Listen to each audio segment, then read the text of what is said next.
Cup qualifier में अब बारी है एक और मैच की जो होना है कहीं ना कहीं कल, और बात हम कर रहे हैं ओमान वर्सेस आयरलैंड की। जी हाँ, इस गेम की मैच प्रीव्यू आपके सामने हम लेकर हाजिर हैं। चलिए शुरुआत करते हैं बिना ज़्यादा वक्त गवाए। सबसे पहले एंड दोनों टीम्स की प्लेइंग 11 क्या कुछ एक्सपेक्ट कर रहे हैं आप, क्योंकि दोनों का ही ये वर्ल्ड कप क्वालिफायर में ओपनिंग गेम होगा और कहीं ना कहीं उम्मीद कर सकते हैं कि ये कुछ बेहतर देखने को यहाँ पर गेम जरूर मिलेगा दोनों टीम्स की प्लेइंग 11। नहीं जरूर, देखिए ओमान की बात करें तो सबसे पहले जिशान मकसूद कप्तान, उसके बाद जतिंदर सिंह, कश्यप प्रजापति, आकिब इलियास, शोएब खान, अयान खान, मोहम्मद नदीम, संदीप गौर, बिलाल खान, कलीमुल्लाह और फैयाज भट्ट। तो ये प्रोबेबल 11 जो कि दिल्ली क्रिकेट की तरफ से है जो ओमान की आयरलैंड के खिलाफ उतरने वाली। बिल्कुल, वहीं आयरलैंड की बात करें तो आयरलैंड जो प्रोबेबल 11 अपनी उतार सकता है ओमान के खिलाफ वो कुछ इस प्रकार हो सकती है। Andrew Balbirnie, Paul Stirling, Harry Tector, Lorcan Tucker, Curtis Campher, Andrew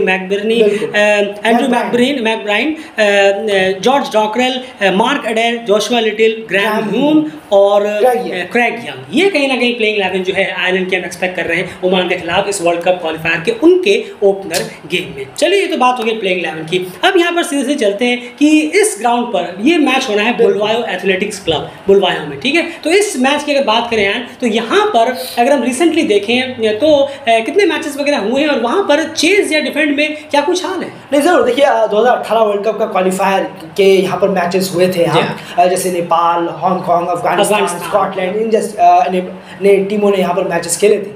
तो यहाँ पर उस क्वालिफायर को अगर हम देखेंगे तो यहाँ पर 5 मैचेस में से एक मैच बैटिंग पहले करने वाली टीम जीती है, यानी कि आप टॉस जीते तो बैट फर्स्ट लिया तो एक टीम जीती। खाली एक बार ऐसा हुआ था, लेकिन बैटिंग सेकंड करते हुए, चेस करते हुए 4 बार यहाँ टीमें जीती हैं 5 में से। बहुत ज़्यादा एक तरफा रिकॉर्ड नज़र आ रहा है यहाँ पर चेस का, क्योंकि बहुत अच्छा विकेट है चेस के लिए जाने के लिए। बिल्कुल, तो लास्ट बार की बात करें तो 18 वर्ल्ड कप क्वालिफायर के उसको देखें तो यहाँ पर टॉस जीतकर पहले चेस करना बहुत ज़्यादा सक्सेसफुल रहा है और उम्मीद करेंगे कि यही चीज़ यहाँ पर भी कायम रहेगी। तो जो कैप्टन टॉस जीतेंगे जिसान या फिर एंड्रू बेलबर्नी वो कहीं ना कहीं चेस के लिए जा सकते हैं। खैर, उसके बाद अब बात आ जाती है की प्लेयर्स की। की प्लेयर जो होंगे दोनों टीमों के, ये बहुत इंपॉर्टेंट फैक्टर है। क्या लग रहा है आपको, कौन से वो 4 की प्लेयर्स रहने वाले हैं इस गेम में जिनके इर्द गिर्द वैसी टीम घूमती है लेकिन यहाँ पर मामला और बड़ा हो जाएगा? नहीं जरूर, देखिए ओमान की बात करें तो यहाँ जिशान मकसूद तो खैर है ही, वो तो वीआईपी प्लेयर हो जाते हैं दुनिया के किसी भी ग्राउंड में हो, किसी भी ओपोनेंट्स के खिलाफ हो।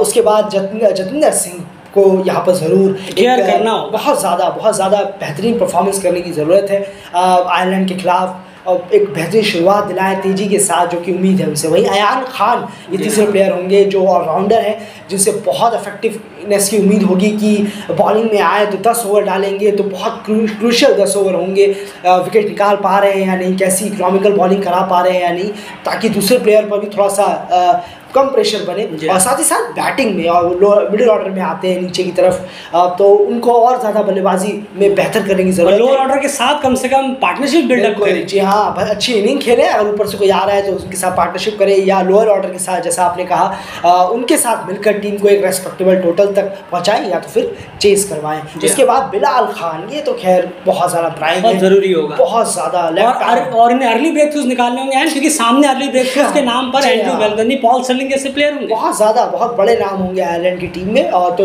बहुत बड़ी जिम्मेदारी होगी बिलाल खान के ऊपर कि वो किस तरीके से ब्रेक थ्रू दिला पाते हैं, क्योंकि अदर पेस बॉलर जो है उनका तो हॉरिबल है बॉलिंग स्ट्राइक रेट है। अगर हम बाहर के तौर पर बात करें, बिलाल खान को पूरी कोशिश करनी होगी। बिल्कुल सही कहा। वहीं अगर आयरलैंड के की प्लेयर्स की बात करें तो सीधे तौर पर Paul Stirling, Harry Tector, Curtis Campher और जोशुआ लिटिल, ये 4 कहीं ना कहीं होंगे। क्यों, आपको समझाते हैं। पॉल स्टर्लिंग डेफिनेटली, अगर पॉल स्टर्लिंग चल गए तो डेफिनेटली आप कह सकते हैं कि शुरू के 15-20 ओवर में ही ओमान फिट पर होगा। पॉल स्टर्लिंग जैसे प्लेयर चल गए, वहीं पर उस तरफ से जतिंदर सिंह जैसे प्लेयर चल गए, तो ये चीज़ देखने वाली बात है। और हैरी टैक्टर की बात करें, ये तो एक रॉक्स बैकबोन है इस वक्त आयरलैंड टीम की। आयरलैंड 30 पे 3 हो, हैरी टैक्टर है, यकीन रखिए शायद 230 पे 5 होगी टीम। ये वो करते हुए आ रहे हैं। इतना जबरदस्त बैकबोन बन चुके हैं इस टीम का, चाहे वो रेड बॉल हो चाहे वो वाइट बॉल हो, दोनों में ही उनका जो परफॉर्मेंस है वो बहुत ही क्लिनिकल और रिस्पॉन्सिबल वाला नजर आता है। तो ये तो बहुत बड़ी यूएसपी है टीम की। कर्टिस कैम्फर को एंड आप किस तरह से देख रहे हैं? नहीं जरूर, कितना बड़ा रोल होगा? बहुत बड़ा रोल होगा। ब्रेक थ्रूज दिलाने के लिए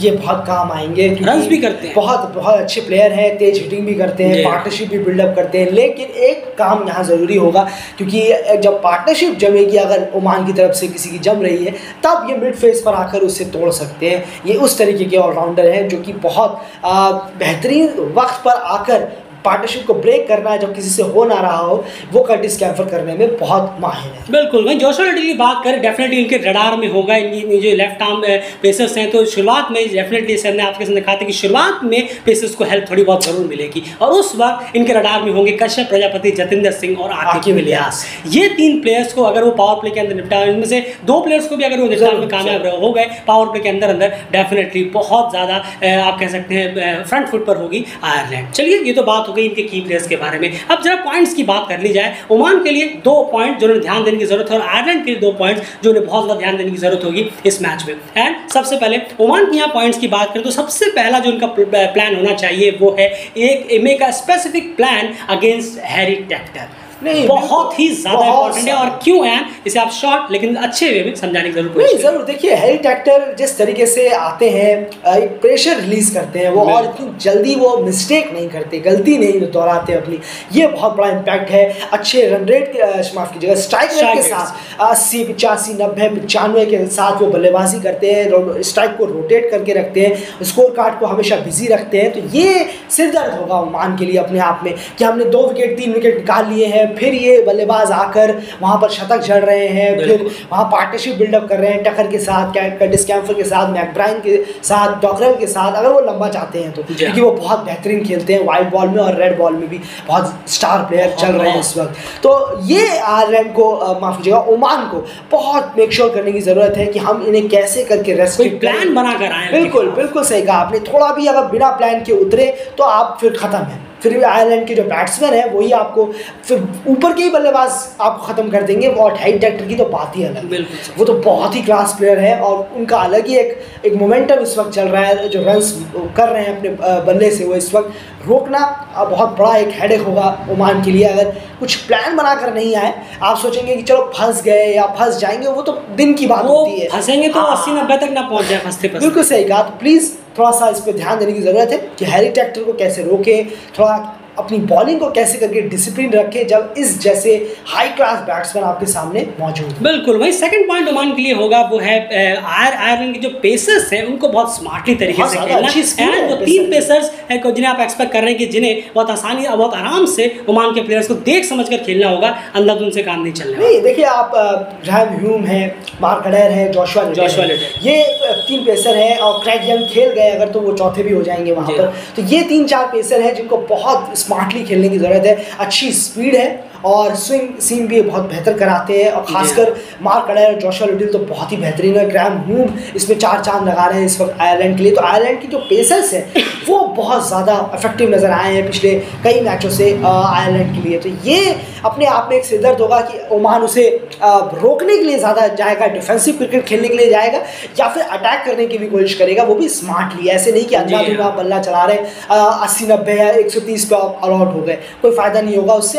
खुद में शर्म आएगी उस स्कोर कार्ड को देखते हुए। तो बहुत बेहतरीन तरीके से खेल सकते हैं, कोई दिक्कत नहीं होगा, पर इफेक्टिव तरीके से थोड़ा सा उनको भी रेस्पेक्ट देकर, थोड़ी कंडीशन को भी रेस्पेक्ट देकर, और अपने आप को, अपने कैलिबर को भी ध्यान में रखते हुए आप खेल सकते हैं। बिल्कुल, तो ये बात हो गई ओमान के पॉइंट्स की। अब चलते हैं आयरलैंड की तरफ, जो उनके 2 पॉइंट्स होंगे। उसमें सबसे पहला पॉइंट जो है वो है एंड्रू बेलवर्नी की बात करें तो उन्हें कुछ टाइम देना होगा, पिच पर कुछ वक्त बिताना होगा। अगर रन्स नहीं आ रहे हैं शुरू में, तो ये नहीं कि वो कुछ ज्यादा करने की कोशिश में अपना विकेट दे दे, जो वो रिसेंटली करते हुए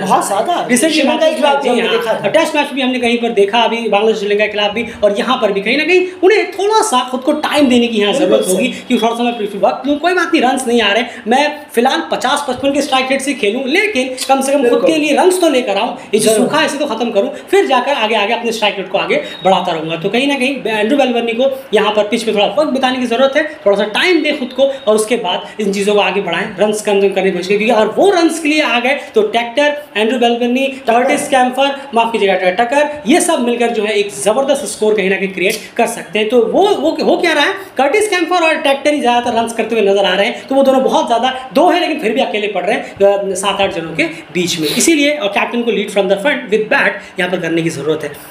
एंड सेकंड पॉइंट आयरलैंड का क्या रहने वाला? नहीं, जरूर। देखिए, आयरलैंड की हमेशा से कमजोरी रही है स्पिनर्स, और इस बार भी वो उसी को साथ लेके उतर रहे हैं। सेम एक टिपिकल स्पिन आप देखेंगे, डॉकरेल और मैकब्राइन जो आ रहे हैं, कैसी बॉलिंग कराएंगे या नहीं वो तो हमें वक्त के साथ साथ पता चलेगा। क्या इफेक्टिव रहते हैं या नहीं, क्योंकि आयरिश स्पिनर्स इतने ज़्यादा इफेक्टिव है नहीं, इतने ज़्यादा बेहतर है नहीं। ओमान उन्हें किस तरीके से टैकल करेगा आसानी से, या फिर कुछ क्रिएट कर पाएंगे या नहीं, कुछ परेशानी दे पाएंगे या नहीं ओमान के बल्लेबाजों को, ये देखना होगा। क्योंकि अगर रन लीक कर दिए मैकब्रायन और डॉकरेल ने तो बहुत बड़ी दिक्कत यहाँ पर जरूर होगी। पेसर्स काफ़ी ज़्यादा परेशानी होगी, बार बार उनको लगाना होगा, उनके ओवर्स खर्च हो जाएंगे। बिल्कुल सही कहा आपने, और पेसर्स भी ज़्यादा आ जाएगा और स्पिनर्स एक वीक जोन पूरे इंटायर टूर्नामेंट में बन के रह जाएंगे। अगर आप पहले गेम में ओमान के खिलाफ अगर आप अपने स्पिनर्स को थोड़ा सा और बेहतर नहीं करते, जो कि दिख तो नहीं रहे। सिमी सिंह भी थे पहले, उनको भी रखा था टीम ने काफ़ी वक्त तक, वो भी इतने इफेक्टिव नहीं रहे। अब मैकब्रायन और डॉकरेल साथ हैं,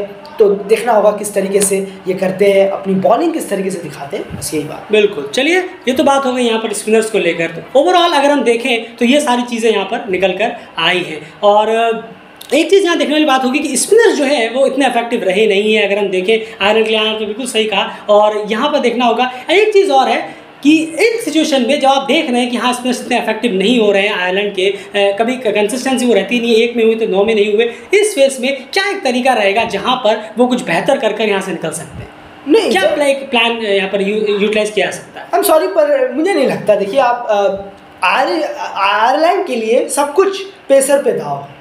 आप देख लीजिएगा जब आप मैच शुरू होगा, अभी शायद कोई कहेगा कि अच्छा डेली क्रिकेट को शायद मालूम ही नहीं है कि स्पिनर नहीं चले तो क्या होगा, कौन इसका वो करेगा। आप खुद उठाकर देख लीजिएगा जब 10 विकेट लिखे आएंगे ओमान के तो पेसर्स के उसमें से मोस्टली विकेट होंगे। इन केस अगर स्पिनर्स तो कुछ बेहतरीन बॉलिंग नहीं कराई, जो कि हम अपनी आंखों से भी देखेंगे, हमें भी मालूम पड़ेगा अच्छा देखिए ज़रा देखते हैं कैसी बॉलिंग कराई, ज़रा हम भी देखें।